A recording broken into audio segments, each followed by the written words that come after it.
সুপ্রিয় দর্শক, আমি আলপনা আপনাদের সবাইকে শুভেচ্ছা জানাচ্ছি ট্রিক্স রান্নাঘর অনুষ্ঠানে। আশা করি সবাই ভালো আছেন।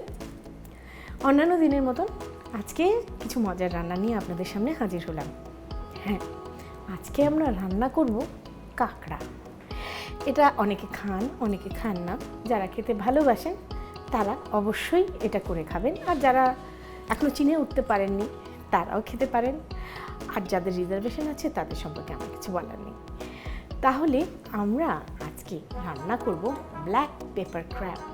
হ্যাঁ প্রিয় দর্শক, এই ব্ল্যাক পেপার ক্র্যাব রান্না শুরু করার আগে চলুন একটু দেখে আসি এটা রান্না করতে কি কি উপকরণ লাগে। ব্ল্যাক পেপার ক্র্যাব তৈরি করতে আমাদের লাগবে ক্র্যাব 1 বাটি, মাখন 2 টেবিল চামচ, পেঁয়াজ কুচি 1 টেবিল চামচ, রসুন কুচি 1 চা চামচ, ব্ল্যাক পেপার পাউডার 1 টেবিল চামচ, সাদা গোলমরিচ গুঁড়ো 1 টেবিল চামচ, ম্যাগি সিজলিং সস 1 টেবিল চামচ, ডার্ক সয়া সস 1 টেবিল চামচ, চিনি 1 টেবিল চামচ, অ্যারারুট 1 টেবিল চামচ এবং লবণ স্বাদ মতো। আমি প্রথমে এতে দেব মাখন। সিঙ্গাপুরের বিখ্যাত রান্না হচ্ছে ব্ল্যাক পেপার ক্র্যাব। আমি যখন সিঙ্গাপুরে বেড়াতে যাই তখন একদিন আমি ঠিক করলাম যে আমার পরিবার নিয়ে আমি ব্ল্যাক পেপার ক্র্যাব খেতে যাব, কিন্তু জানি না কোথায় যাব। তো রাতের 1:30টার সময় একটা ট্যাক্সিতে চেপে বসলাম। তখন ট্যাক্সিওয়ালা আমাকে বলল, তুমি কোথায় যাচ্ছ? আমি বললাম যে ক্র্যাব খেতে যাচ্ছি। কোথায়? অমুক জায়গায়। ওখানে কেন তুমি এত দাম দিয়ে ক্র্যাব খাবে? তোমাকে আমি একটা ভালো ক্র্যাব খাবার জায়গায় নিয়ে যাচ্ছি, যেটা খুব সাজানো গোছানো নয়, কিন্তু ক্র্যাবটা দারুণ। প্রিয় দর্শক, এখন এতে আমি দেব পেঁয়াজ কুচি এবং রসুন কুচি।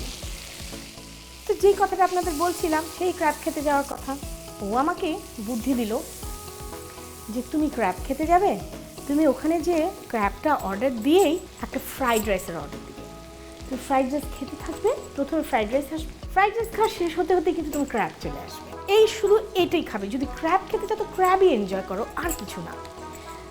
তো আমরাও তাই করলাম। এবং সত্যি প্রিয় দর্শক, আপনাদের বলছি, ওদের সে বড় বড় ক্র্যাব ক্র্যাকার দিয়ে ভেঙে, মানে এটা খুব মেসি খাওয়া, ঝাল, একদম ব্ল্যাক পেপারের ঝাঁজ আপনার লাগছে, অথচ মিষ্টি মিষ্টি, মানে হাত মুখ মাখিয়ে সবসময় ওরা ওয়েট টিস্যু দিয়ে দেয় যেন আপনি হাত মুখ মুছতে পারেন। আমাদের দেশে ছোটো কাঁকড়ার জন্য অত ঝামেলার প্রয়োজন হবে না। আপনি কাঁকড়ার মাথার মিটগুলোকে চিংড়ি মাছের মাথার মতো চিবিয়ে খেতে পারবেন। আর এই যে ক্র্যাব ফিঙ্গার যেটাকে বলে, পাগুলোকে একদম শেল বেছে পরিষ্কার করা থাকে, সেগুলো একদম তুলতুলে নরম হয়ে যাবে, আপনি এমনিই খেতে পারবেন। এখন আমি এতে দেবো একটু বেশি পরিমাণে 1 টেবিল স্পুন, আমার 1 কেজি কাঁকড়ায় 1 tablespoon black pepper powder এবং 1 tablespoon white pepper powder. সেটাকে আমি একটু ভাজবো কিছুক্ষণে, কয়েক সেকেন্ড, এবং এর মধ্যে আমি এখন দিয়ে দেবো আমার ক্র্যাব। প্রিয় দর্শক, ক্র্যাব রান্না হতে কিন্তু বেশি সময়ই লাগে না, তাড়াতাড়ি হয়ে যায়। আমরা একটু কিছুক্ষণ সটে করে নেব এই ক্র্যাবগুলোকে। এখন আপনার যেটা দরকার যে এই ক্র্যাবটার ভেতর পর্যন্ত সেদ্ধ হয়, সেই জন্য আপনি যেটা করবেন সেটা হচ্ছে একটু পানি দেব। খুব বেশি পানি দেব না, জাস্ট ক্র্যাবটাকে কভার করতে পারে এই রকম পরিমাণ পানি। এর মধ্যে আমরা দেব Maggi seasoning sauce, dark soya sauce, চিনি প্রায় 1 টেবিল স্পুনের মতো, এবং লবণ অল্পই দেব, কারণ ডার্ক সয়া সস কিন্তু বেশ লবণাক্ত। প্রিয় দর্শক, এইবার আমি এটাকে হাই হিটে ঢেকে দেব এবং 5 মিনিট অপেক্ষা করব।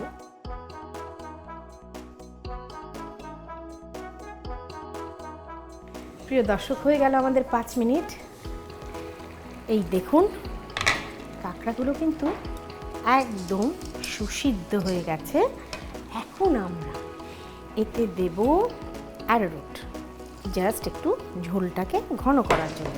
ওরা অনেক বেশি ব্ল্যাক পেপার দিতে বলে, বিশ্বাস করেন ঝালের চোটে কেউ খেতে পারে না। আমি অরিজিনাল রেসিপির চেয়ে কমিয়ে ব্ল্যাক পেপার দিয়েছি। আপনি প্রথমবার রান্না করবেন।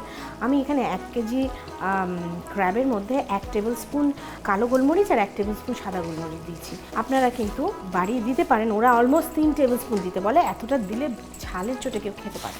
একেবারে আমাদের হিট থ্রু হয়ে ক্র্যাব রেডি। এখন পরিবেশনের পালা।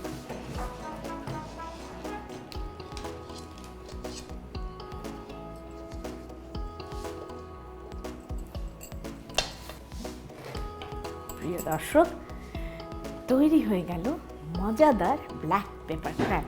আপনাদের সবার সুবিধার জন্য চলুন এটার প্রণালীটা আর একবার দেখে আসি। প্রথম একটি কড়াইয়ে মাখন, পেঁয়াজ কুচি, রসুন কুচি, ব্ল্যাক পেপার পাউডার ও সাদা গোলমরিচ গুঁড়ো দিয়ে ভেজে নিন। এবার এতে ক্র্যাব, পানি, Maggi sizzling sauce, dark soya sauce, চিনি ও লবণ দিয়ে ঢাকনা দিয়ে ঢেকে 5 মিনিট জাল দিন। তারপর এতে অ্যারারুট দিয়ে জাল দিয়ে ঘন করে নিন।